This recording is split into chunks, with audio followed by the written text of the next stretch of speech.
नमस्कार, मैं राजेश पोलखोल बहुगुणा और आप देख रहे हैं पर्वतवाणी लाइव।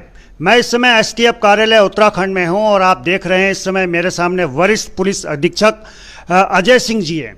और आपको याद होगा बीडीओ बीपीडीओ घोटाले में एसटीएफ ने जो वाकई में जो कारनामा करके दिखाया है वो काबिले तारीफ है। और अब हम ये जानने के लिए पहुंचे हैं कि इसमें अब आगे और क्या होने वाला है। सबसे पहले अजय जी, समय देने के लिए बहुत बहुत धन्यवाद।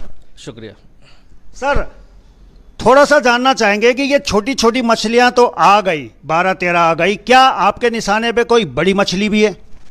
देखिए, कानून की नज़र में जो अपराध होता है उसमें मछली के रूप में तो नहीं कह सकता, बड़े छोटे भी नहीं कह सकता। जो अपराध कानून की धाराओं में बनता है वो सभी के लिए बराबर होता है, चाहे वो कोई भी व्यक्ति हो, किसी भी पद पर हो, वो अपराध एक ही होता है। और मेरे हिसाब से जो भी इसका अपराधी बनेगा वो एक ही धारा और एक ही उसका अभियुक्त बनेगा।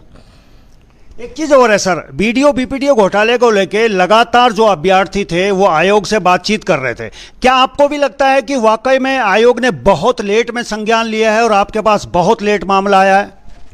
देखिए, परीक्षा होना और परीक्षा के बाद जब जो भी शिकायतें आयोग को मिली होंगी, क्योंकि आयोग से जुड़ी परीक्षा थी, नेचुरल सी बात है। जो मेरी समझ में आता है कि आयोग में भी इतने परीक्षार्थी अपीयर हुए हैं, इसमें 1.5 लाख के करीब, उनसे शिकायतें प्राप्त हुई, उसको फिल्टर किया गया होगा, उसमें प्रारंभिक कोई जांच की गई होगी और आयोग द्वारा ही इसमें इनिशिएटिव लेकर फिर हमें भी उचित माध्यम से पत्र प्राप्त हुआ था। तो मैं ये नहीं समझता कि लेट हुआ होगा। हाँ, ये है कि जिस हिसाब से समय बीत गया, से 8 महीने परीक्षा को हो गए हैं, तो ये एक थोड़ा सा अंतराल बड़ा है। लेकिन कार्रवाई जब शुरू हो गई, इनिशिएटिव ले लिया गया, माननीय मुख्यमंत्री जी के आदेश पर मुकदमा दर्ज हो गया, तो मुझे लगता है ये अपने अंजाम तक पहुंचेगा और अच्छे से पहुंचेगा। लेकिन फिलहाल कुछ तो ऐसा भी लगता है कि जब समय ज़्यादा हो जाता है तो सबूतों को तलाशने में भी आप लोगों को मशक्कत ज़्यादा करनी पड़ती है, ऐसा भी कुछ लग रहा है जय जी? हाँ, ये देखिए, इन्वेस्टिगेशन में कोई अपराध अगर होता है और उसकी सूचना जल्दी आ जाती है, उस पर तो साक्ष्यों को कलेक्ट करना आसान होता है। लेकिन ऐसा भी नहीं कि साक्ष्यों को कोई मिटा सकता है।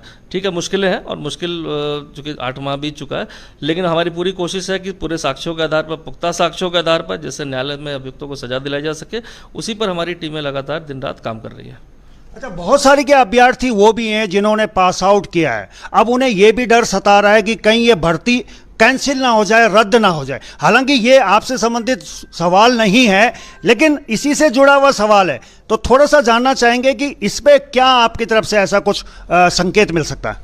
देखिए, परीक्षा के संबंध में हमारा काम है इन्वेस्टिगेशन करना। इन्वेस्टिगेशन के बाद जो साक्ष्य आएंगे उसको माननीय न्यायालय के समक्ष प्रस्तुत करना है। जिन्होंने अनुचित साधनों का प्रयोग किया और जिनके खिलाफ साक्ष्य आएंगे, नेचुरल सी बात है, उस पर निर्णय जो हमारी रिपोर्ट के आधार पर आयोग को ही करना है। लेकिन जो परीक्षार्थी जिन्होंने मेहनत से, जिन्होंने बहुत अपनी सालों से मेहनत कर रहे हैं और परीक्षा को पास किया है, मुझे लगता है उनको डरने की जरूरत नहीं है, क्योंकि इस पर जो भी निर्णय होगा आयोग का ही होगा। लेकिन हाँ, गलत जिन्होंने किया उनको डरने की जरूरत है, उनको कानून का सामना करना पड़ेगा। अंतिम सवाल सर, कब तक हम माने कि अंतिम मोहर आपकी तरफ से एक फाइनल रिपोर्ट आयोग को सौंप दी जाएगी? देखिए, ये सवाल आपका बहुत ही ऐसा है जिसको अभी कहना अर्ली स्टेज पर, क्योंकि मात्र 10 दिन हुए हैं और 10 दिन में 13 अभियुक्तों की गिरफ्तारी हुई है, करोड़ रुपए के बरामद हुआ है, बहुत सारे ऐसे साक्ष्य हैं, बहुत ऐसे विटनेस हैं जिनको हमें कड़ियों को जोड़ना है। लेकिन मेरी भी कोशिश ऐसी रहेगी जल्दी से जल्दी हम सामने ला सकें। जो हमारे परीक्षार्थी हैं, जो उन्होंने परीक्षा दी है, उनको भी पता चले कि उनके भविष्य के साथ क्या होने वाला है, जिसमें आयोग निर्णय करेगा। लेकिन मुझे लगता है कि अपनी कोशिश है, 3 से 4 महीने में एक मिनिमम टाइम लेके चल रहा हूँ। हो सकता है इससे पहले भी हो जाए और हो सकता है इससे ज़्यादा समय भी लग जाए। अच्छा, एक और सवाल है थोड़ा सा सर इसी से जुड़ा हुआ। ये जो सारी मुख्यमंत्री जी ने जो आदेश किया, हमें लगता है कि एसटीएफ ने जितनी जल्दी इसमें कार्रवाई की है, तो लगता है एसटीएफ को ये मामला पहले से ही संज्ञान में था या एसटीएफ इसमें पहले से भी काम कर रहा था मुख्यमंत्री जी के आदेश के बाद? देखिए, आयोग के माध्यम से जो उनको शिकायतें मिली थी, उनको जो प्राथमिक संदिग्धता हुई थी, उसके आधार पर एक पत्र उनके द्वारा भेजा गया था, उचित माध्यम से शासन से हमें प्राप्त हुआ था। क्योंकि जांच का दायरा बहुत छोटा होता है, जांच के दायरे में हम किसी का बयान वैसे नहीं लिख पाते हैं और ना हम कानून में उसको दायरे में ला पाते हैं। तो प्राथमिक जाँच में कहीं ना कहीं हमें लग रहा था कि इसकी गहराई से जाँच किया जाना आवश्यक है। इसमें मुकदमा दर्ज होगा तो हमारे लीगल उसमें तरीके से कार्रवाई हो पाएगी।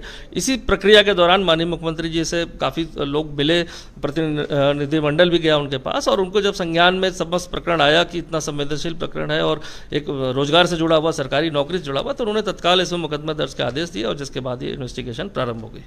समय देने के लिए बहुत बहुत धन्यवाद। शुक्रिया। अजय सिंह जी हैं और ये सवाल मैंने इसलिए पूछा था क्योंकि रातों की नींद उनकी भी उड़ी हुई है जो इसमें शामिल हैं, और रातों की नींद उनकी भी उड़ी हुई है जो इसमें अभ्यर्थी पास आउट किया हुआ है। इसलिए मैंने ये सवाल पूछा था। लेकिन वाकई में एसटीएफ की तारीफ करनी पड़ेगी, उन्होंने इतना समय पुराना केस होने के बावजूद भी जो काम किया है उसकी सराहना पूरा उत्तराखंड ही कर रहा है। लेकिन हम उम्मीद करेंगे कि समय पे अगर ये चीज़ें बाहर निकल के आ जाती हैं तो उन अभ्यर्थियों को थोड़ा सा राहत मिलेगी। तो चलिए अभी के लिए बस इतना ही। देखते रहिए पर्वतवाणी लाइव।